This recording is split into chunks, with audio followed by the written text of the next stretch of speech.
नमस्कार दोस्तों, स्वागत है आपका आज के मुख्य समाचारों में। जी हां दोस्तों, आपको यहां पर देखने को मिलेंगी सुबह से लेकर शाम तक की तमाम बड़ी खबरें, मुख्य समाचार, ब्रेकिंग न्यूज अपडेट्स के रूप में। तो चलिए दोस्तों, जान लेते हैं आज की पहली बड़ी खबर। 45 मिनट चली रामलला की प्राण प्रतिष्ठा की पूजा। 12:10 संकल्प के साथ शुरू हुई विधि। आरती के बाद प्रधानमंत्री मोदी ने किया साष्टांग प्रणाम। जी हां दोस्तों, अयोध्या के राम मंदिर में रामलला की प्राण प्रतिष्ठा हो गई है। श्री राम विग्रह के प्रथम दर्शन भी हो गए हैं। पीएम मोदी ने आरती के साथ पूजा की शुरुआत की थी। उनके साथ गर्भगृह में राष्ट्रीय स्वयंसेवक संघ यानी कि आरएसएस के संघ चालक डॉक्टर मोहन भागवत, उत्तर प्रदेश के राज्यपाल आनंदीबेन पटेल, मुख्यमंत्री योगी आदित्यनाथ मौजूद रहे। दोस्तों, सुबह मंत्रोच्चार के साथ रामलला को जगाया गया। इसके बाद वैदिक मंत्रों के साथ मंगलाचरण हुआ। 10 बजे से शंख समेत 50 से ज्यादा वाद्य यंत्रों की मंगल ध्वनि के साथ प्राण प्रतिष्ठा कार्यक्रम शुरू हुआ। दोपहर 12:29 पर प्राण प्रतिष्ठा की मुख्य विधि शुरू हुई। 84 सेकंड में ही मूर्ति में प्राण स्थापना हो गई। दोस्तों, मंत्रोच्चार के साथ ही श्री रामलला के चरणों में जल छोड़ा गया, फिर अक्षत और पुष्प चढ़ाए गए। इसके बाद दोस्तों, अगली बड़ी खबर। अयोध्या से लौटते ही पीएम मोदी का पहला बड़ा ऐलान, 1 करोड़ घरों को दी यह सौगात। जी हां दोस्तों, अयोध्या में रामलला की प्राण प्रतिष्ठा के कार्यक्रम में शामिल होने के बाद दिल्ली लौटते ही प्रधानमंत्री मोदी ने बड़ा ऐलान कर दिया। केंद्र सरकार ने 1 करोड़ घरों पर रूफटॉप सोलर लगाने का लक्ष्य रखा है। पीएम मोदी ने सोशल मीडिया प्लेटफॉर्म एक्स पर इसकी जानकारी देते हुए कहा कि उनकी सरकार प्रधानमंत्री सूर्योदय योजना की शुरुआत करने जा रही है।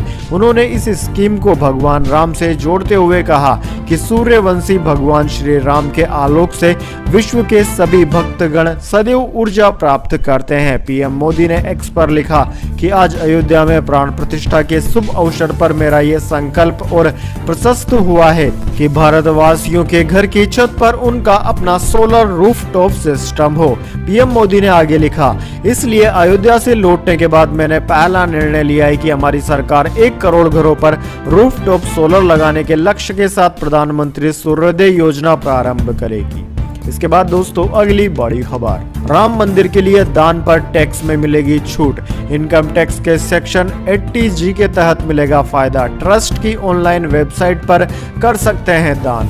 जी हां दोस्तों, अगर आप भी राम जन्मभूमि तीर्थ क्षेत्र ट्रस्ट में राम मंदिर निर्माण के लिए दान करना चाहते हैं तो आप इस पर इनकम टैक्स छूट का फायदा भी ले सकते हैं। सरकार के इनकम टैक्स एक्ट 1961 के सेक्शन 80G से राम मंदिर के रेनोवेशन या मरम्मत के लिए किए गए दान की 50% रकम पर इनकम टैक्स छूट मिल सकती है।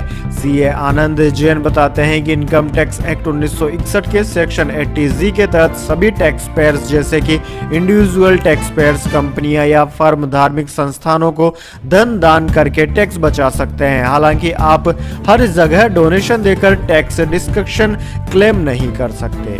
इसके बाद दोस्तों, अगली बड़ी खबर। रामलला की प्राण प्रतिष्ठा पर वर्ल्ड मीडिया का क्या रहा रुख। बीबीसी ने लिखा, जहां मस्जिद ढहाई वहीं मंदिर का उद्घाटन। अल जजीरा ने लिखा, मुस्लिमों में डर बढ़ा। जी हां दोस्तों, अयोध्या में सोमवार को प्रधानमंत्री मोदी ने रामलला की प्राण प्रतिष्ठा कर दी। दुनिया भर की मीडिया ने इस कार्यक्रम को अपने अपने नजरिए से कवर किया। ब्रिटेन के मीडिया हाउस बीबीसी ने अपनी हेडलाइन में लिखा कि भारत के प्रधानमंत्री ने ढहाई हुई मस्जिद की जगह मंदिर का निर्माण किया। वहीं कतरी मीडिया हाउस अल जजीरा ने राम मंदिर की खबर को यह हेडलाइन दी कि मोदी ने राम मंदिर का उद्घाटन किया, मुस्लिमों को अपने भविष्य का डर बढ़ा। अमेरिकी मीडिया हाउस न्यूयॉर्क टाइम्स ने राम मंदिर को प्रधानमंत्री मोदी की हिंदू फर्स्ट भारत की जीत बताया। CNN ने मंदिर को विवादित बताते हुए लिखा कि भारत के मोदी ने विवादित मंदिर का उद्घाटन किया। पाकिस्तान के डॉन न्यूज ने लिखा कि प्रधानमंत्री मोदी ने बदलते भारत को दर्शाते मंदिर का उद्घाटन किया है। इसके बाद दोस्तों, अगली बड़ी खबर। अयोध्या में रामलला की प्राण प्रतिष्ठा पर राम की पौड़ी पर 1 लाख से ज्यादा दिए जलाए गए। कल से भक्तों के लिए खुल गया है मंदिर। जी हां दोस्तों, अयोध्या में 6 दिन चले अनुष्ठान के बाद सोमवार 22 जनवरी को रामलला की प्राण प्रतिष्ठा हो गई। पूजा में पीएम मोदी यूपी के सीएम योगी आदित्यनाथ, आरएसएस प्रमुख मोहन भागवत समेत 6 यजमान शामिल रहे। 51 इंच की नई मूर्ति पिछले सप्ताह ही मंदिर में रखी गई थी। मोदी दोपहर 12:05 पर हाथ में चांदी का छत्र और लाल अंग वस्त्र लेकर मंदिर पहुंचे थे। वहीं दोस्तों इसके बाद शाम को राम की पौड़ी पर 1 लाख से ज्यादा दिए जलाकर दीपोत्सव मनाया गया। कल यानी कि मंगलवार यानी कि आज से भक्तों के लिए रामलला का मंदिर खोल दिया गया है। यानी कि कोई भी श्रद्धालु अब मंदिर में जाकर रामलला के दर्शन कर सकता है। इसके बाद दोस्तों अगली बड़ी खबर, जी और सोनी का मर्जर हुआ कैंसिल। सोनी ने जी से 778 करोड़ रुपए मांगे। जी के एमडी गोयंका बोले यह प्रभु का संकेत। जी हाँ दोस्तों, जी के साथ सोनी ने अपना मर्जर कैंसिल कर दिया है। दिसंबर 2021 में इन दोनों कंपनियों ने इसके लिए एग्रीमेंट साइन किया था। अगर ये मर्जर हो जाता तो जी प्लस सोनी 24% से ज्यादा की व्यूअरशिप के साथ देश का सबसे बड़ा एंटरटेनमेंट नेटवर्क बन जाता। सोनी ने मर्जर खत्म करने के लिए जी को आज 22 जनवरी को डील कैंसिल करने का लेटर भेजा है। जी पर शर्तों के कथित उल्लंघन का आरोप लगाते हुए $90 बिलियन यानी कि करीब 748 करोड़ रुपए की टर्मिनेशन फीस भी मांगी गई है। जी ने लेटर मिलने के बाद बोर्ड मीटिंग की। बोर्ड सभी उपलब्ध विकल्पों पर विचार कर रहा है। सोनी के दावों को खारिज करते हुए जी ने सोनी के खिलाफ कानूनी कार्रवाई का भी संकेत दिया। वहीं जी के एमडी पुनीत गोयंका ने डील कैंसिल होने को प्रभु का संकेत बताया। इसके बाद दोस्तों अगली बड़ी खबर, नीतीश कुमार ने कांग्रेस को दी राहत। राहुल गांधी की जनसभा में होंगे शामिल। 29 जनवरी को बिहार में प्रवेश करेगी यात्रा। जी हाँ दोस्तों, अयोध्या में राम जन्मभूमि पर रामलला की प्राण प्रतिष्ठा पूरी हो गई। अब देश में लोकसभा चुनाव की राजनीति गरमा रही है। कांग्रेस नेता राहुल गांधी इन दिनों भारत जोड़ो न्याय यात्रा पर हैं। राहुल गांधी की यात्रा इस महीने के आखिर में बिहार में प्रवेश करेगी। 29 जनवरी को राहुल गांधी किशनगंज में पहली जनसभा करेंगे। बिहार प्रदेश कांग्रेस के मुताबिक राहुल गांधी राज्य में अपनी न्याय यात्रा के दूसरे दिन 30 जनवरी को राहुल गांधी पूर्णिमा में जनसभा करेंगे। पूर्णिमा की रैली में मुख्यमंत्री नीतीश कुमार शामिल हो सकते हैं। इसकी जानकारी बिहार कांग्रेस के नेता और एमएलसी प्रेमचंद्र मिश्रा ने दी है। दरअसल दोस्तों कांग्रेस का कहना है कि राहुल की यात्रा में इंडिया ब्लॉक में शामिल घटक दलों के कई अन्य नेता शामिल होंगे। आरजेडी अध्यक्ष लालू प्रसाद यादव और डिप्टी सीएम तेजस्वी यादव के अलावा अन्य नेताओं को भी न्योता दिया गया है। इसके बाद दोस्तों अगली बड़ी खबर, पाकिस्तान बोला राम मंदिर भारतीय लोकतंत्र पर कलंक है। कहा यह मुस्लिमों को दरकिनार करने की कोशिश, खतरे में ज्ञानव्यापी मस्जिद। जी हाँ दोस्तों, पाकिस्तान ने राम मंदिर प्राण प्रतिष्ठा की निंदा की है। पाकिस्तानी विदेश मंत्रालय ने एक बयान जारी कर कहा कि हम अयोध्या में राम मंदिर के उद्घाटन की निंदा करते हैं। यह मंदिर बाबरी मस्जिद को तोड़कर बनाया गया है। ध्वस्त मंदिर की जगह पर राम मंदिर आने वाले समय में भारतीय लोकतंत्र के माथे पर कलंक की तरह बना रहेगा। भारत में बढ़ती हिंदुत्व विचारधारा धार्मिक सद्भाव और क्षेत्रीय शांति के लिए बड़ा खतरा है। ऐसा करके भारत मुस्लिमों को दरकिनार करने की कोशिश कर रहा है। वहीं दोस्तों पाकिस्तानी विदेश मंत्रालय ने कहा कि सदियों पुरानी बाबरी मस्जिद को 6 दिसंबर 1992 को चरमपंथियों की भीड़ ने तोड़ दिया था। अफसोस की बात है कि भारत की सुप्रीम कोर्ट ने न सिर्फ इसके लिए जिम्मेदार अपराधियों को बरी कर दिया बल्कि ध्वस्त मस्जिद की जगह पर एक मंदिर के निर्माण की भी अनुमति दे दी। इसके बाद दोस्तों अगली बड़ी खबर, अयोध्या अब नई इन्वेस्टमेंट थीम बनी। रियल एस्टेट के दाम 5 साल में 10 गुना तक बढ़े। प्रवेग जैसी कंपनियों के शेयर 60% से ज्यादा चढ़े। जी हाँ दोस्तों, श्री राम जन्मभूमि मंदिर के निर्माण के ऐलान के बाद से अयोध्या में जमीन की कीमतें 5 से 10 गुना तक बढ़ गई है। यह तो बस शुरुआत है। राम मंदिर बनने के बाद अयोध्या में 3 से 4 लाख टूरिस्ट हर दिन पहुंचने की उम्मीद है। जैसे जैसे यहाँ टूरिस्ट बढ़ेंगे वैसे वैसे टाउनशिप और होटल्स में भी बढ़ोतरी होगी, जिससे रियल एस्टेट प्रोसेस में और ज्यादा तेजी आने की उम्मीद है। रियल एस्टेट के साथ इससे जुड़े शेयरों में भी तेजी है। दोस्तों 10D सिटी होटल और रिसोर्ट बनाकर किराए पर देने वाली कंपनी प्रवेग का शेयर बीते 1 महीने में 63% बढ़ चुका है। वहीं अयोध्या में मल्टी लेवल पार्किंग बना रही कंपनी अपोलो सिंदूरी होटल्स का शेयर 47% से ज्यादा चढ़ चुका है। इसके अलावा IRCTC के शेयरों में भी करीब 20% की तेजी आ गई है। इसके बाद दोस्तों अगली बड़ी खबर, ICC ने 2023 की बेस्ट T20 टीम का ऐलान किया। 4 भारतीयों को दी जगह। रोहित शर्मा और विराट कोहली लिस्ट में नहीं। जी हाँ दोस्तों, इंटरनेशनल क्रिकेट काउंसिल यानी कि आईसीसी ने सोमवार 22 जनवरी को 2023 की बेस्ट मेंस टी20 इंटरनेशनल टीम की घोषणा कर दी।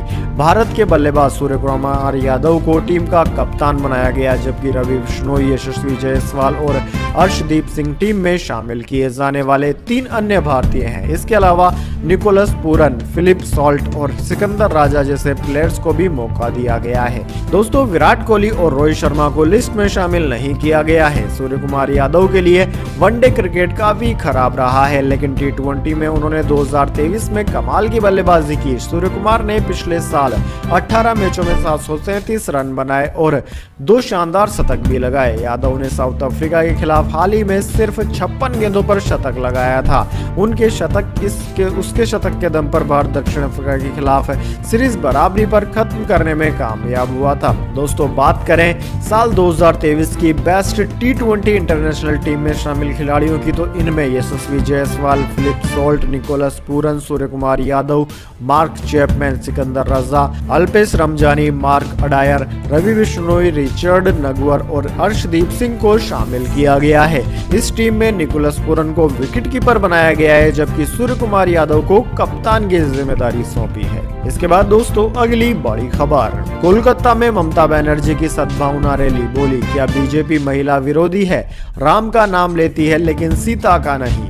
जी हाँ दोस्तों, कोलकाता में पश्चिम बंगाल की सीएम ममता बनर्जी ने सद्भावना रैली निकाली। रैली दक्षिण कोलकाता के हजारा क्रॉसिंग से शुरू हुई। इसमें सभी धर्म के लोग शामिल हुए। इस दौरान उन्होंने कहा कि मुझे कोई फर्क नहीं पड़ता कि कौन किसकी पूजा करता है, मुझे देश में बढ़ रही बेरोजगारी को लेकर चिंता है।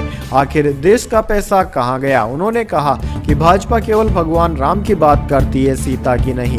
क्या भाजपा महिला विरोधी है? सीता के बिना तो राम अधूरे ही हैं। रैली में ममता बनर्जी अपनी ट्रेडमार्क नीले बॉर्डर की सफेद सूती साड़ी और गले में शॉल लपेटे दोनों हाथ जोड़कर लोगों का अभिवादन करती चली।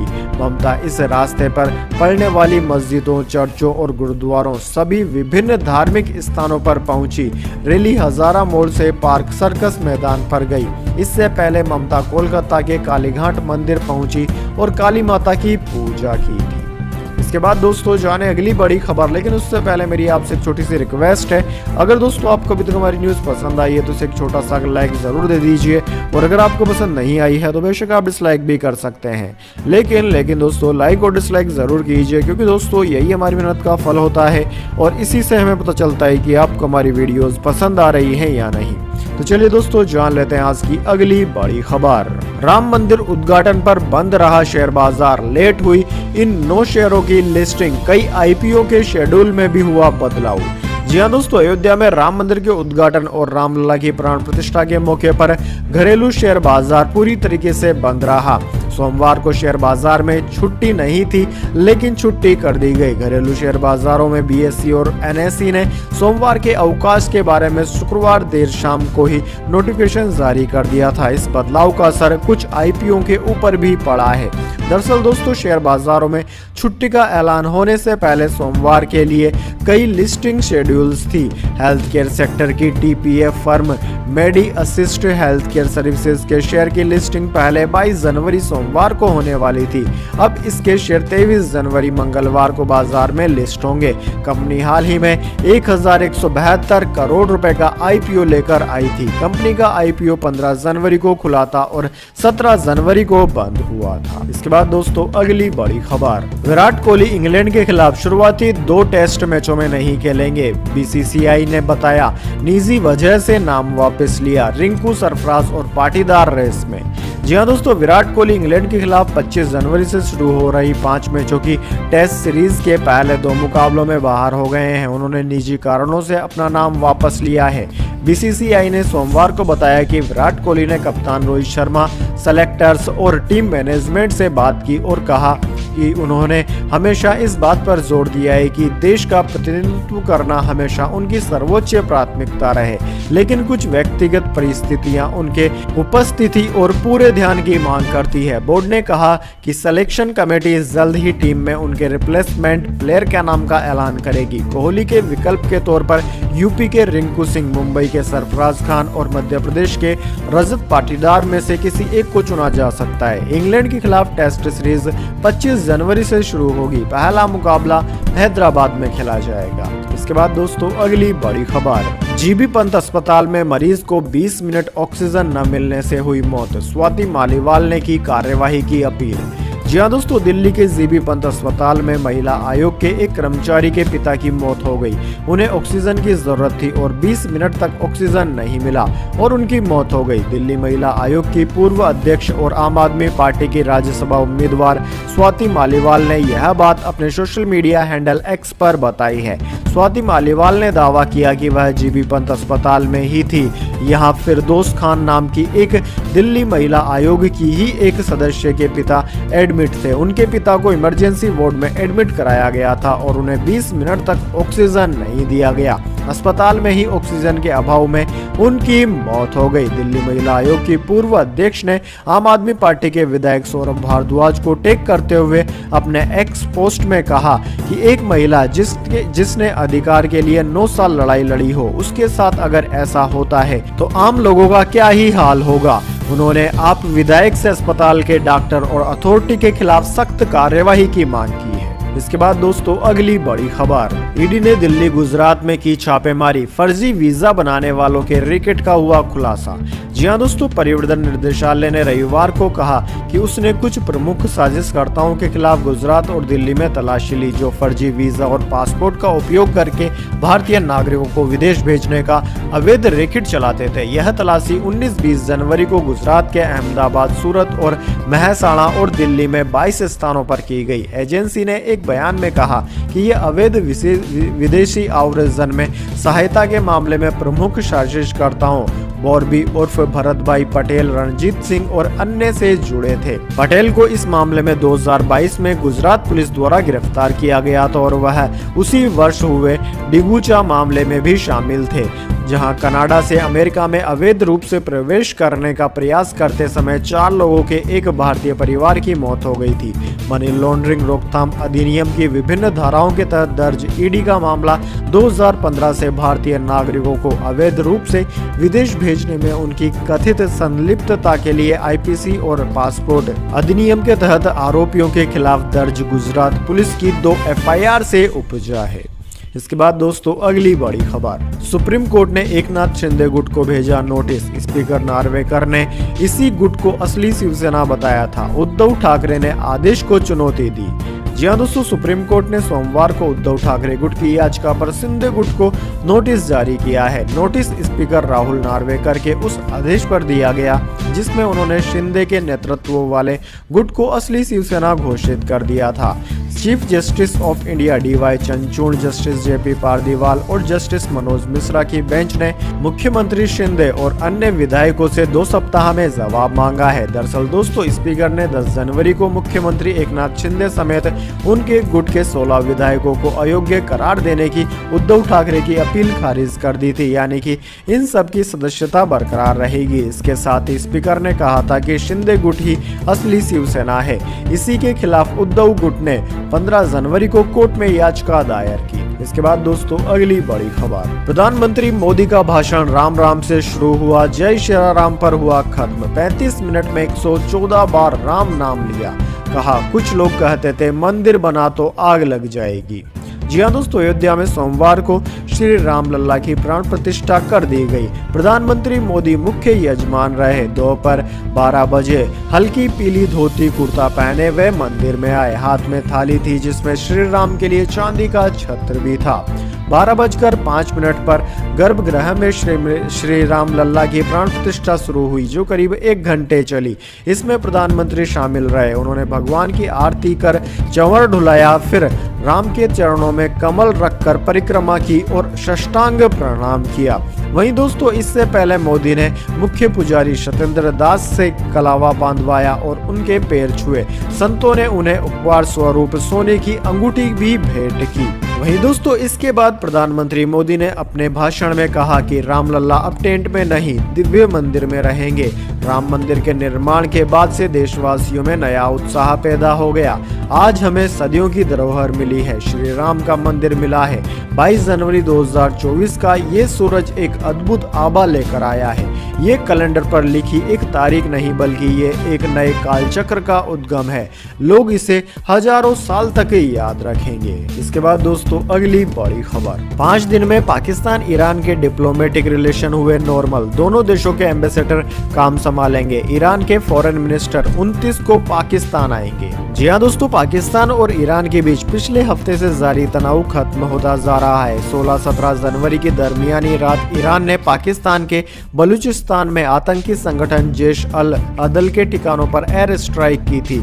इसका जवाब पाकिस्तान ने 18 जनवरी को दिया। इसके एक दिन पहले पाकिस्तान ने तेहरान से अपने एम्बेसडर को बुला लिया था और ईरानी एम्बेसडर को देश छोड़ने के लिए कहा था। अब दोनों देश एक दूसरे के यहाँ अपने एम्बेसडर फिर से तैनात करने पर सहमत हो गए हैं। ईरानी विदेश मंत्री 29 जनवरी को पाकिस्तान आ रहे हैं।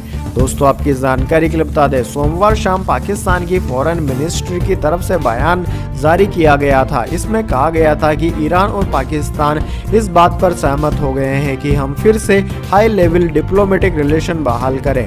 हमारे राजदूत तेहरान जा रहे हैं और ईरान के एम्बेसडर इस्लामाबाद में कामकाज संभाल चुके हैं। इसके बाद दोस्तों अगली बड़ी खबर, रामलला की प्राण प्रतिष्ठा के दिन अयूब खान ने अपनाया हिंदू धर्म। वीएचपी ने पैर धोकर कराई पूरे परिवार की घर वापसी। जी हाँ दोस्तों, मध्य प्रदेश के अलीराजपुर में एक मुस्लिम परिवार ने श्री राम प्राण प्रतिष्ठा समारोह के दिन हिंदू धर्म अपना लिया। शहर के अयूब उर्फ पीरू भाई ने अपनी पत्नी और 2 बच्चों सहित हिंदू धर्म को स्वीकार कर लिया। कहा कि हमारे पूर्वज हमारे हिंदू थे और अब वह घर वापसी कर रहे हैं क्योंकि उन्हें हिंदू धर्म और पूजा पद्धति पसंद है। 22 जनवरी की ऐतिहासिक तारीख को बाकायदा समारोह पूर्वक अयूब के परिवार का विश्व हिंदू परिषद के कार्यकर्ताओं ने पैर धोकर और अंग वस्त्र पहनाकर हिंदू धर्म में स्वागत किया। अयूब अब राजकुमार और उनकी पत्नी करिश्मा कहलाएगी। इसके बाद दोस्तों अगली बड़ी खबर, धरती पर सबसे भाग्यशाली व्यक्ति रामलला की मूर्ति बनाने वाले मूर्तिकार अरुण योगीराज ने कहा। जी हाँ दोस्तों, रामलला की मूर्ति बनाने वाले मूर्तिकार अरुण योगीराज ने खुद को दुनिया का सबसे भाग्यशाली व्यक्ति बताया है। कर्नाटक के मूर्तिकार अरुण योगीराज आज राम मंदिर प्राण प्रतिष्ठा में भी शामिल हुए थे। अरुण योगीराज ने समाचार एजेंसी ANI से कहा कि मुझे लगता है कि अब मैं इस धरती का सबसे भाग्यशाली व्यक्ति हूँ। मेरे पूर्वजों, परिवार के सदस्यों और भगवान राम का आशीर्वाद हमेशा मेरे साथ रहा है। कभी कभी मुझे ऐसा लगता है कि जैसे मैं सपनों की दुनिया में हूँ। इसके बाद दोस्तों अगली बड़ी खबर, बॉक्स ऑफिस के बाद सालार का OTT पर भी तूफान। प्रभास की फिल्म का नेटफ्लिक्स पर नंबर 1 पर कब्जा कायम। जी हाँ दोस्तों, होमले फिल्म्स की सालार पार्ट 1 सीज फायर ने दुनिया भर में जबरदस्त सफलता हासिल की है। पहले कभी न देखे गए एक्शन सीक्वेंस के साथ फिल्म ने अपनी इमोशनल गहराई और कहानी से दर्शकों के साथ कनेक्शन बनाया। यही नहीं, ग्लोबली 725 करोड़ से अधिक की धमाकेदार कमाई के साथ फिल्म ने बॉक्स ऑफिस पर अपनी काबिलियत साबित की और दुनिया भर के फैंस से इसे भरपूर प्यार मिला। वहीं दोस्तों फिल्म का हिंदी वर्जन अब भी देश भर के सिनेमाघरों में छाया हुआ है। फिल्म को हाल ही में तमिल, तेलुगु, कन्नड़ और मलयालम में डिजिटली प्लेटफॉर्म नेटफ्लिक्स पर स्ट्रीम किया गया था और डिजिटल रिलीज पर भी इसने जमकर धमाल मचाया। सालार OTT प्लेटफॉर्म नेटफ्लिक्स पर टॉप 10 फिल्मों की लिस्ट में पहली पोजीशन के साथ ट्रेंड कर रही है। तो दोस्तों यह थी आज की तमाम बड़ी खबरें। इसके बाद दोस्तों बारी आती है आज के माइंड क्विज क्वेश्चन की। जी हाँ दोस्तों, एक आसान सवाल का जवाब देकर आप जीत सकते हैं एक सरप्राइज गिफ्ट हमारे YouTube चैनल की ओर से। तो दोस्तों आज का सवाल आपकी स्क्रीन पर आ चुका है। स्वामी विवेकानंद के बचपन का नाम क्या था? जी हाँ दोस्तों, अगर आप जानते हैं स्वामी विवेकानंद के बचपन का नाम तो जल्दी से कमेंट बॉक्स में लिख दीजिए। अगर दोस्तों आपका जवाब होता है एकदम सही और आप चुन जाते हैं लकी विजेता के रूप में तो आपको मिल सकता है एक सरप्राइज गिफ्ट हमारे YouTube चैनल की ओर से। तो दोस्तों जल्दी से अपना उत्तर कमेंट बॉक्स में लिख दीजिए, वीडियो को लाइक कर लीजिए और चैनल को सब्सक्राइब करके बेल आइकन भी दबा लीजिए। धन्यवाद।